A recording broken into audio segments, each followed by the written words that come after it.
Busy lately. Oh, English charot. Ayan, nagagawa ako ng ganito guys. So, ayan oh. Pork siya, pork. And first time ko itong magbenta ng ganito ngayon. So, parang experiment lang din to. Ngayon, para may tayo ba? May pagkakakitaan. And hindi na talaga ako makalive guys. Hindi ko alam pag magbenta-benta na ako or makalive ba ako doon. Basta yun na yun. And ito siya oh. So, ayan siya guys. Hinihiwa-hiwa ko siya ng maliliit. And then, niluluto ko siya. Niluluto, hindi. Parang hinahaf ko lang siya with mga sangkap. And then, tinutuhog ko siya ng ganyan. So, ayan siya. Tinutuhog ko ng ganyan guys. And, may iba pa tayong gagawin mamaya. Pero mamaya na yun. Ito muna ngayon. Kanina.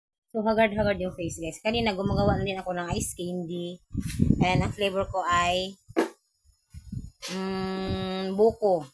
So, buko, kinod ko, nilagay sa gatas. Pero, niluluto ko muna yung ice candy, guys, before ko binabalot. Niluluto ko kasi nilagyan ko ng cornstarch para maging malambot yung ice candy natin.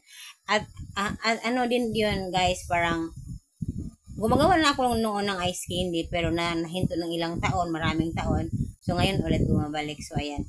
So, ito na yung nagawa ko. So, ayan. Yung paa ng manok, hindi pa. So, may iba pang ganito, guys. May iba pa, may atay. Parang, tinatry ko ito ng 5 peso kasi nga dito sa aming lugar is, alam mo na, hindi talaga pwedeng, hindi mabenta yung mga medyo mahal-mahal na. Kaya, sinikap ko talaga na magparaan. Paraan. Ayan, ganyan. Ang hirap niyang tusukin. Ganyan.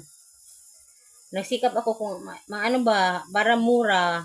At least may ginansya ako kahit konti. So, ayan. Parang ganyan, 5 peso yan. Ayan. O, diba? So, ganyan, 5 peso isa. O, yan, 5 peso isa.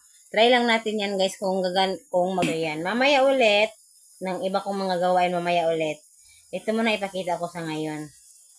So, ayan. So, ayan. Ang hirap niyang tusukin.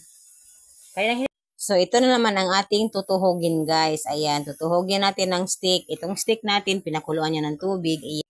So, ayan, may natuhog akong isa. And then, tuhog pa tayo.